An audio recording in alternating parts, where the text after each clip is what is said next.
जय बाबा भुवनेश्वर नाथ।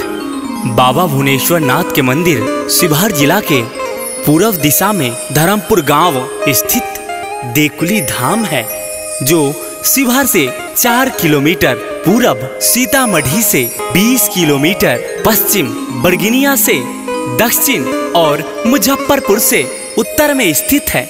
यहाँ पे दूर दूर से श्रद्धालु भक्त श्रद्धा सुमन से बाबा भुवनेश्वर नाथ पे जल अर्पण करने आते हैं। जो भी श्रद्धालु भक्त यहाँ श्रद्धा सुमन से आते हैं, वह डुबा नदी से जल लेकर बाबा भुवनेश्वर नाथ पे चढ़ाकर अपनी जो भी मन्नत मुराद मांगते हैं, सबकी मन्नत मुराद पूरा होती है।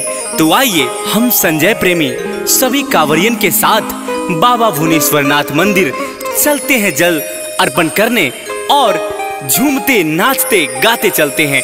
जय बाबा भुवनेश्वर नाथ।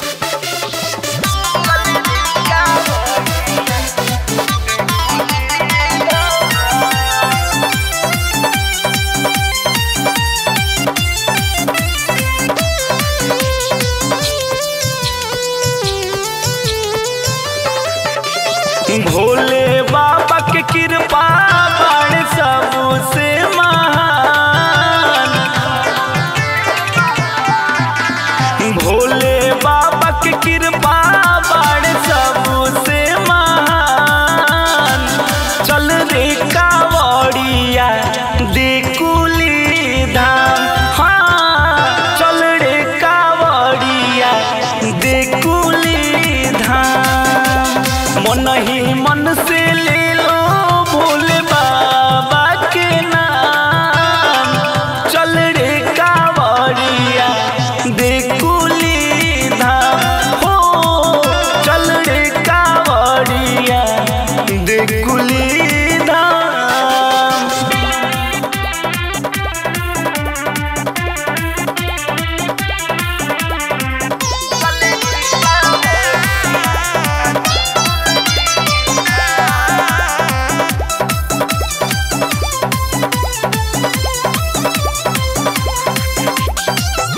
रुन झुन करता आया का वरियों का टोली। बोल बम बोले मुख से बोल बम की बोली।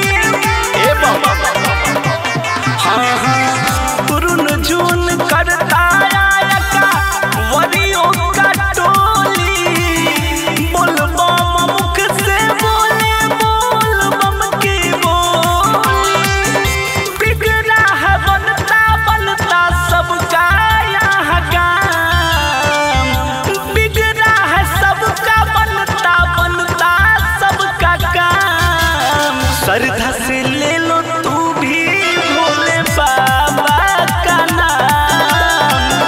श्रद्धा सुमन से ले लो भोले बम का नाम। चल रे कावड़िया देकुली धाम, हाँ चल रे कावड़िया देकुली धाम।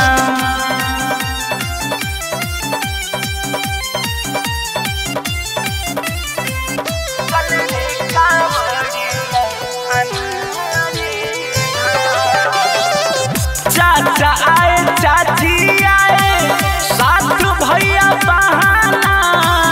बोल बम के सारी जोड़ा के रुआ रंग का गहना।